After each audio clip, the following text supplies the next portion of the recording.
যদি হঠাৎ করে একদিন হারিয়ে যাই, কেউ কি খুঁজবে? হয়তো না।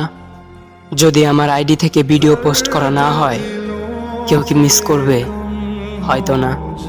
ইনবক্সে মেসেজ আসবে কিন্তু সিন হবে না, রিপ্লাই পাবে না, পরে থাকবে ওইভাবেই।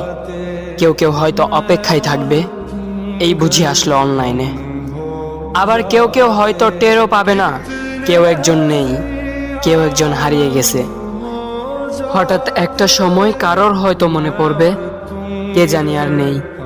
কষ্ট করে নামটা সার্চ করবে, পুরনো ভিডিওগুলো দেখবে আর ভাববে হুট করে কোথায় চলে গেল। আবার কেউ কেউ হয়তো একদিন দুই দিন না পেয়ে ফ্রেন্ড লিস্ট থেকে আনফ্রেন্ড করে দেবে। যখন আমি থাকবো না, তখন আমার স্মৃতি কারোর মনে পড়বে, হয়তো পড়বে, আবার হয়তো পড়বে না। তবে হারাতে হবে, হারাতে হয়, হারিয়ে যাওয়াই নিয়ম। পার্থক্য একটাই,